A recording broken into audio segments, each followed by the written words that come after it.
Hulusi Gümrük Kervanı olarak özellikle yollarda geç kalan, hani şehir içi ve şehir dışına çıkacak olan oruçlu olan kardeşlerimiz için bugün su ve hurma dağıtımını yaptık.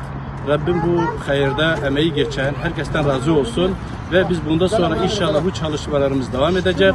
Onun için bütün hayırsever olan kardeşlerimize bu hayra ortak olmak istiyorsa bizimle iletişime geçsin ve biz bu şekilde inşallah Ramazan'ın sonuna kadar biz bunu devam ettireceğiz inşallah.